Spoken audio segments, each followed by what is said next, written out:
कुंभोज आरोग्य केंद्राची दयनीय अवस्था, सभापती शीतल यादवांचा अचानक धाड, कारवाईचा इशारा। कुंभोज येथील प्राथमिक आरोग्य केंद्रातील गंभीर त्रुटी आणि अस्वच्छतेचा प्रश्न पुन्हा ऐरणीवर आला असून जिल्हा परिषद अर्थ शिक्षण सभापती शीतल यादव यांच्या अचानक भेटीत आरोग्य यंत्रणेचा ढिसाळ कारभार उघड झाला।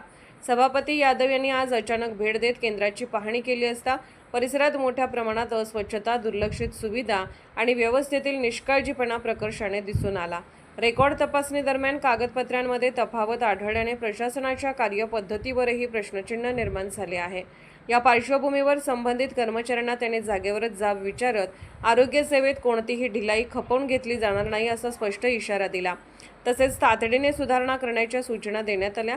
दरम्यान माजी सभापती प्रवीण यादव यांनी आपल्या कार्यकाळात या केंद्रासाठी मंजूर केलेल्या निधीची आठवण करून देत उपलब्ध निधी असूनही केंद्राची अशी अवस्था असणे गंभीर बाब असल्याचे नमूद केले। जबाबदारीत कसूर करणाऱ्या कर्मचाऱ्यांवर कठोर कारवाई करण्यात येईल असा इशाराही त्यांनी दिला। Bureau report, SR News 24 Kumbhoj.